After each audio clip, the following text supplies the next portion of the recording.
Evening. ഞാൻ Hafsa Shahid. Perinthalmanna Green's ഫിറ്റ്നസിൻ്റെ ഒരു ഭാഗമാണ് ഞാൻ. അപ്പം ഞങ്ങൾ ജിമ്മ് ക്ലോസ് ചെയ്തിട്ട് ഇപ്പോൾ 2 ആഴ്ചയോളമായി. ഒരുപാട് ആൾക്കാർ വർക്കൗട്ട് ചെയ്യാൻ തുടങ്ങിയിട്ടുണ്ട്. പിന്നെ ഇപ്പം ഇഷ്ടംപോലെ സമയമുള്ളത് കൊണ്ട് കുറേ ആൾക്കാർ ഇനി വർക്കൗട്ട് ചെയ്യാൻ തുടങ്ങുകയും ചെയ്യും. കുറേ ആൾക്കാർ ഇനി വർക്കൗട്ട് ചെയ്യാനും സാധ്യതയുണ്ട്. അപ്പം ഇങ്ങനെയുള്ള ആൾക്കാർക്ക് മിക്കവാറും ആൾക്കാരും ഒരു ബേസിക് തിങ് മറന്നു പോകും. അറിയണ കാര്യമാണ്, എല്ലാവർക്കും അറിയണ കാര്യമാണ്, പക്ഷെ മിക്കവാറും ആൾക്കാർ അത് ചെയ്യാൻ വിട്ടുപോകും. അതൊന്ന് ജസ്റ്റ് ഒന്ന് ഓർമ്മപ്പെടുത്താനാണ് ഇപ്പോൾ ഞാൻ ഈ വീഡിയോ ചെയ്യുന്നത്. അതായത് നമ്മൾ വർക്കൗട്ട് ചെയ്യുന്നതിന് മുമ്പ് നമ്മുടെ ബോഡിയെ ഒന്ന് പ്രിപ്പയർ ചെയ്യണം. ഓക്കെ, അതായത് നമ്മുടെ ബോഡിയെ ഒന്ന് വാം ചെയ്യണം, വാമപ്പ് എക്സസൈസ് ചെയ്യണം. അതിൻ്റെ ഒരു ഇമ്പോർട്ടൻസിനെ കുറിച്ചാണ് ഇന്നത്തെ വീഡിയോ. ഓക്കെ, അപ്പോൾ എന്തിനാണ് നമ്മൾ വാമപ്പ് ചെയ്യുന്നത്?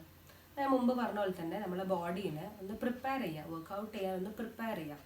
അതായത് നമ്മൾ വർക്കൗട്ട് ചെയ്യുന്ന സമയത്ത് നമ്മളെ ബോഡി ടെമ്പറേച്ചർ കൂടും. വാം ആവുക എന്ന് പറഞ്ഞാൽ തന്നെ ഒന്ന് ബോഡി ടെമ്പറേച്ചർ കൂടുക. അപ്പോൾ ബോഡി ടെമ്പറേച്ചർ കൂടുന്ന സമയത്ത് നമ്മളെ മസിൽസിലേക്ക് കറക്റ്റായിട്ട് ബ്ലഡ് ഫ്ലോ കിട്ടും. അപ്പോൾ നമുക്ക് പ്രോപ്പറായിട്ട് അല്ലെങ്കിൽ പ്രോപ്പർ ഫോമിൽ വർക്കൗട്ട് ചെയ്യാൻ വേണ്ടി പറ്റും. അതേപോലെ തന്നെ നമ്മളെ ജോയിൻസും ടെൻഡൻ എന്ന് പറയുമ്പം ബോണും മസിൽസും തമ്മിലുള്ള കണക്ഷൻ, ഒരു ഫൈബ്രസ് കണക്ഷൻ, ഇതിന് രണ്ടിനും ലെസ് സ്ട്രെസ് ആയിരിക്കും. വർക്കൗട്ട് ചെയ്യുന്ന സമയത്ത് ഈ ജോയിൻസിനും ടെൻഡനും ലെസ് സ്ട്രെസ് ഫീൽ ചെയ്യുള്ളൂ. അതേപോലെ തന്നെ നമ്മൾ ഈ ജോയിൻസിൻ്റെ ഇടയ്ക്കുള്ള ഈ ലൂബ്രിക്കേഷൻ ഉള്ളത് കൊണ്ട് റൊട്ടേഷൻ ചെയ്യുന്ന സമയത്ത് കുറച്ചും കൂടി ഇത് ലൂസാവും. ആ സമയത്ത് ഇപ്പോൾ സഡൻ ആയിട്ട് നമ്മൾ എന്തെങ്കിലും ചെയ്യുന്ന വർക്കൗട്ട്, ഇപ്പം തീരെ ചെയ്യാത്ത ഒരാളാണ് ഒരു സ്ക്വാട്ട് ജമ്പോ അങ്ങനെ എന്തെങ്കിലും ചെയ്യുന്ന സമയത്ത് അതിന് ആ മൂവ്മെൻറ്റ് കുറച്ചും കൂടി ഈസായിരിക്കും, അല്ലെങ്കിൽ ഈസി ആയിട്ട് ചെയ്യാനും പറ്റും. പിന്നെ മെയിൻ കാര്യം നമുക്ക് ഇഞ്ചുറീസ് ഉണ്ടാവില്ല, പ്രോപ്പർ ഫോമിൽ നമുക്ക് വർക്കൗട്ട് ചെയ്യാനും പറ്റും. അതാണ് ഈ റൊട്ടേഷൻസിൻ്റെ അല്ലെങ്കിൽ വാമപ്പിൻ്റെ ഒരു ബെനിഫിറ്റ്. അപ്പം നമ്മൾ വാമപ്പിനെ കുറിച്ച് പറയുകയാണെങ്കിൽ എങ്ങനെയാണ് നമ്മൾ വാമപ്പ് ചെയ്യുക? ഈ വാമപ്പിന് 2 ഫേസ് ആണുള്ളത്. ആദ്യത്തെ ഫേസ് ജോയിൻറ്റ് റൊട്ടേഷൻസ്, അത് ചെയ്യണം. രണ്ടാമത് എയറോബിക് ആക്ടിവിറ്റീസ് എന്തെങ്കിലും ചെയ്യണം. ഞാൻ ഒന്നും കൂടി എക്സ്പ്ലെയിൻ ചെയ്യാം. ആദ്യത്തെ പോയിന്റ് ജോയിൻറ്റ് റൊട്ടേഷൻസ്. നമ്മുടെ ബോഡിയിലെ എല്ലാ ജോയിൻസും വെച്ചാൽ ഫിംഗേഴ്സ് മുതൽ ടോസ് വരെയുള്ള ജോയിൻസിനെ നമ്മൾ റൊട്ടേറ്റ് ചെയ്യണം. അല്ലെങ്കിൽ നേരെ ഓപ്പോസിറ്റ് ചെയ്താലും മതി, ടോസ് മുതൽ ഫിംഗേഴ്സ് വരെ ഉള്ളത്. ഈ ജോയിൻസും ഇപ്പോൾ finger, wrist, shoulder, neck, hip അല്ലെങ്കിൽ ട്രങ്ക്, പിന്നെ നീസ്, ആങ്കിൾ, ടോസ്, ഈ ഓർഡറിലോ അല്ലെങ്കിൽ റിവേഴ്സ് ഓർഡറിലോ നമ്മൾ റൊട്ടേഷൻ ചെയ്യണം. Both clockwise and anti clockwise, 2 ഡയറക്ഷനിലും നമ്മൾ റൊട്ടേഷൻ ചെയ്യണം. അതാണ് ആദ്യത്തെ പോയിന്റ്. വാമപ്പ് ചെയ്യുന്നതിൻ്റെ ഫസ്റ്റ് സ്റ്റെപ്പ് റൊട്ടേഷൻസ് ആണ്. ഈ റൊട്ടേഷൻസ് നിങ്ങൾ നിർബന്ധമായിട്ടും ചെയ്യുക. അപ്പം ഈ റൊട്ടേഷൻസ് ചെയ്യുന്നതിൻ്റെ ഒരു വീഡിയോ ഞാൻ എൻ്റെ ചാനലിൽ ഇട്ടിട്ടുണ്ട്, ഇന്നലെ അത് അപ്ലോഡ് ചെയ്തിട്ടുണ്ട്. അപ്പം നിങ്ങൾക്ക് അതിൻ്റെ ലിങ്ക് ഞാൻ ഇൻസ്റ്റഗ്രാമിൽ ബയോയിൽ കൊടുത്തിട്ടുണ്ട്. നിങ്ങൾ അതിൽ കയറുകയാണെങ്കിൽ നിങ്ങൾക്ക് കറക്റ്റ് എങ്ങനെയാണ് റൊട്ടേഷൻ ചെയ്യേണ്ടതെന്ന് കറക്റ്റ് ഒരു ഐഡിയ കിട്ടും.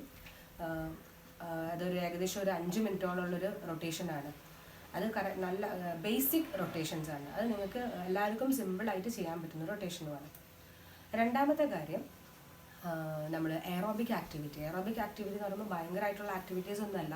ജസ്റ്റ് ഒരു 5 മിനിറ്റ്സ്, അറ്റ്ലീസ്റ്റ് ഒരു 5 മിനിറ്റ്സ് നിങ്ങൾ just run in place, just Jog ചെയ്യുക, അല്ലെങ്കിൽ കുറച്ച് റൺ ചെയ്യുക, അങ്ങനെ എന്തെങ്കിലുമൊക്കെ ഒന്ന് ചെയ്താൽ മതി. അങ്ങനെ ഒരു 5 മിനിറ്റ്സ്. അതിൻ്റെ ചെറിയ വർക്കൗട്ട്സും എൻ്റെ ചാനലിൽ ഉണ്ടായിരിക്കും. അത് ചെറിയ വർക്കൗട്ട്സ്, അതൊരു 5 മിനിറ്റ്സ്, അത് മാത്രം. ഈ 2 കാര്യങ്ങൾ മാത്രമേ ഉള്ളൂ വാമപ്പ് ചെയ്യാം. ആദ്യത്തേത് ജോയിൻറ്റ് റൊട്ടേഷൻസ്, രണ്ടാമത്തേത് എയറോബിക് ആക്ടിവിറ്റി.